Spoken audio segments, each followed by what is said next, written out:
রাফিকের চোখে। তখন গভীর শূন্যতা।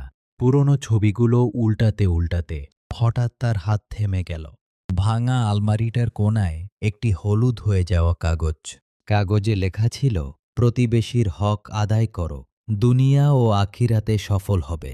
কাগজটা হাতে নিয়ে রাফিকের বুকটা হঠাৎ মোচড় দিয়ে উঠল। অতীতের কণ্টকময় পথ ধরে তার মন চলে গেল অনেক দূরে। সে দেখল কিভাবে তার অবহেলা আর অহংকার একটি পরিবারকে ধ্বংসের মুখে ঠেলে দিয়েছিল। তার নিজের ঘরে আজ কেবলই আফসোস আর দীর্ঘশ্বাস। একসময় প্রাচুর্যে ভরা যে বাড়িতে সুখের কলরব ছিল, সেখানে এখন কেবলই নীরবতা আর বেদনা। পাশের বাড়িটার দিকে চোখ পড়তেই রাফিকের বুকটা ছিঁড়ে যাচ্ছিল। সেদিনের ছোট ছোট অবহেলাগুলো আজ এক বিশাল অভিশাপ হয়ে তার জীবনকে গ্রাস করেছে। রাফিক সাহেব ছিলেন এ অঞ্চলের সফলতম ব্যবসায়ীদের একজন। তার ছিল চালের বিশাল আড়ত। ট্রাক ভর্তি চাল আসত, আবার চলে যেত দেশের বিভিন্ন প্রান্তে। তার তিনতলা বাড়িটা এলাকা জুড়ে ছিল চোখে পড়ার মতো। তার স্ত্রীর গহনার সিন্দুক ছিল ভরে, ছেলে মেয়েদের মুখে লেগে থাকত হাসি। অন্যদিকে তার ঠিক পাশের বাড়িতেই থাকতেন খালিল সাহেব। তিনি একজন দিনমজুর। তার পরিবারে ছিল কেবল স্ত্রী আর ছোট 2 সন্তান। খালিল সাহেব সবসময় নিজের কাজ নিয়ে ব্যস্ত থাকতেন, কারো দিকে চোখ তুলে দেখতেন না। রাফিক সাহেব ও খালিল সাহেবের বাড়ির দেয়াল ছিল একই, কিন্তু তাদের জীবনযাত্রার পথ ছিল সম্পূর্ণ ভিন্ন। রাফিক সাহেব নিজেকে অনেক বড় মনে করতেন, তাই খালিল সাহেবের মতো সামান্য মানুষকে তেমন গুরুত্ব দিতেন না। রাফিকের ব্যবসা যখন ফুলে ফেঁপে উঠছিল, তার অহংকারও বাড়ছিল পাল্লা দিয়ে। খালিল সাহেব সামান্য কোনো অনুরোধ নিয়ে আসলেও রাফিক তাকে প্রায় ফিরিয়ে দিতেন। একদিন খালিল সাহেব তার জীর্ণ ঘরের চাল মেরামত করতে কিছু বাঁশ চেয়েছিলেন। রাফিক সাহেব নিজের গোডাউনের পাশেই বাঁশের স্তূপ রেখেছিলেন, কিন্তু মুখ ঘুরিয়ে বললেন, আমার বাঁশ বিক্রি করার জন্য নয়, নিজের ব্যবসার জন্য। আরেক দিন খালিল সাহেবের ছোট মেয়েটি প্রচণ্ড জ্বরে ভুগছিল। চিকিৎসার জন্য কিছু টাকা ধার চাইতে এসেছিলেন তিনি। রাফিক তখন নিজের দামি গাড়িতে উঠে যাচ্ছিলেন। জানালার কাঁচ নামিয়ে শুধু বললেন, আমার কাছে খুচরা পয়সা নেই। অন্য খালিল সাহেবের স্ত্রী যখন তাদের বাড়ির ড্রেন পরিষ্কার করার অনুরোধ নিয়ে এসেছিলেন, কারণ তাদের উঠোনে ময়লা পানি জমে থাকত, তখন রাফিক সাহেব হেসে উত্তর দিলেন, নিজেরা পরিষ্কার করতে পারো না? এটা আমার কাজ নয়।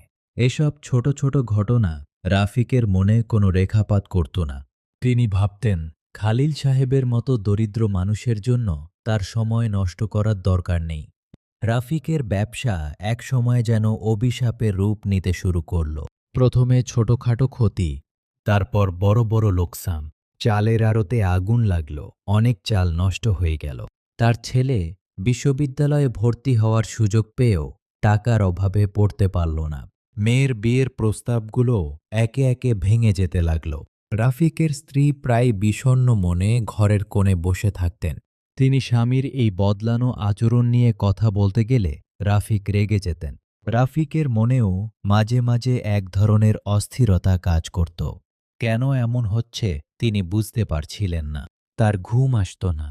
রাতের পর রাত ছটফট করতেন বিছানায়। এক সকালে রাফিক সাহেব ঘুম থেকে উঠে দেখেন খালিল সাহেবের বাড়ি তালাবদ্ধ। খালিল সাহেব তার পরিবার নিয়ে রাতের আধারে গ্রাম ছেড়ে চলে গেছেন। রাফিক সাহেব প্রথমে স্বস্তি পেলেও ধীরে ধীরে এক অদ্ভুত শূন্যতা তাকে ঘিরে ধরল।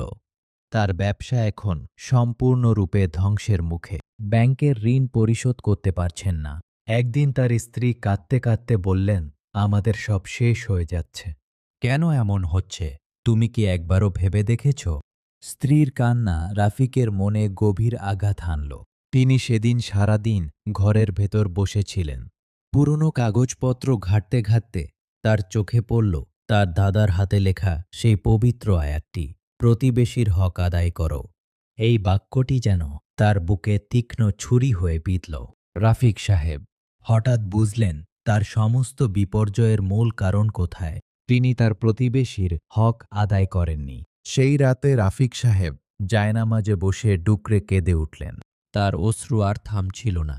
তার মনে পড়ল খালিল সাহেবের অসহায় মুখ। তার মেয়ের জ্বর কপালে হাত না বুলিয়েই রাফিকের অবজ্ঞা, খালিল সাহেবের স্ত্রীর সেই কাতর অনুরোধ, প্রতিটি ঘটনা যেন জীবন্ত হয়ে ফিরে আসছিল তার চোখে। তিনি বুঝতে পারলেন কতটা নির্দয় ছিলেন তিনি। সৃষ্টিকর্তার দরবারে হাত তুলে আকুল মিনতি করলেন তিনি, হে আল্লাহ, আমি আমার প্রতিবেশীর প্রতি চরম অবিচার করেছি। আমি আপনার দেওয়া দায়িত্ব পালন করিনি। আমাকে ক্ষমা করে দিন আল্লাহ। আমার অজ্ঞতার জন্য, আমার অহংকারের জন্য আমাকে মাফ করে দিন। তার ভেতরটা যেন পুড়ে ছাই হয়ে যাচ্ছিল অনুশোচনার আগুনে। তিনি প্রতিজ্ঞা করলেন, যদি কখনো সুযোগ পান, খালিল সাহেবকে খুঁজে বের করবেন এবং তার কাছে ক্ষমা চাইবেন। তিনি জানেন না তার জীবনে আর সুখ ফিরবে কিনা, কিন্তু তিনি চেষ্টা করবেন আল্লাহর পথে ফিরে আসতে। তার একটাই আশা, আল্লাহ যেন তার এই তওবা কবুল করেন। আল্লাহ তাআলা আমাদের প্রতিবেশীদের প্রতি সদাচরণ করার নির্দেশ দিয়েছেন। প্রতিবেশীর হক শুধু মুসলিমদের জন্য নয়, সকল ধর্মের মানুষের জন্যই প্রযোজ্য। তাদের প্রয়োজনে পাশে দাঁড়ানো, বিপদ-আপদে সাহায্য করা, তাদের কষ্ট না দেওয়া, এগুলোই একজন প্রকৃত মুমিনের বৈশিষ্ট্য। আমাদের মনে রাখতে হবে, প্রতিবেশীর হক এতই গুরুত্বপূর্ণ যে তাদের হক আদায় না করলে আমাদের ইবাদতও প্রশ্নের মুখে পড়ে যায়। তাই আসুন আমরা সবাই আমাদের প্রতিবেশীদের হক সম্পর্কে সচেতন হই এবং তাদের প্রতি সহানুভূতিশীল হই। তাদের হাসিতে আমাদের সুখ, তাদের কষ্টে আমাদের বেদনা, এটাই হোক আমাদের পথ চলার পাথে। মনে রাখবেন, আল্লাহ ক্ষমাশীল এবং তওবায় ফিরে আসা বান্দাকে তিনি ভালোবাসেন। রাফিক সাহেব এখন আর সেই অহংকারী ব্যবসায়ী নন। তিনি এখন একজন বিনয়ী মানুষ, যিনি জীবনের প্রতিটি পদক্ষেপে আল্লাহর স্মরণ করেন। তার সম্পদ হয়তো ফিরে আসেনি, কিন্তু তার অন্তরে ফিরে এসেছে শান্তি। খালিল সাহেবকে তিনি আজও খুঁজে পাননি, তবে তিনি প্রতিবেশীদের হক সম্পর্কে এখন অনেক বেশি সচেতন। হয়তো এই গল্পটি আমাদের অনেকের চোখ খুলে দেবে। আমাদের চারপাশে থাকা প্রতিবেশী নামের আপনজনদের প্রতি আমাদের দায়িত্বগুলো স্মরণ করিয়ে দেবে। কারণ প্রতিটি মানুষই কারো না কারো প্রতিবেশী। এই গল্পের রাফিকের মতো হয়তো আমাদের জীবনেও এমন অনেক ভুল রয়েছে। নিজের অজান্তেই আমরা প্রতিবেশীর হক নষ্ট করে চলেছি। আলোর গল্প চ্যানেলটি আপনাদের এমন হৃদয়ছোঁয়া ইসলামিক গল্পগুলো তুলে ধরে, যা আমাদের ভুলগুলো শুধরে নিতে সাহায্য করে, আল্লাহর পথে ফিরে আসার প্রেরণা যোগায়। আপনার একটি সাবস্ক্রিপশন হয়তো আমাদের আরও এমন গল্প তৈরি করতে উৎসাহিত করবে। আপনার অনুভূতি আমাদের জানান।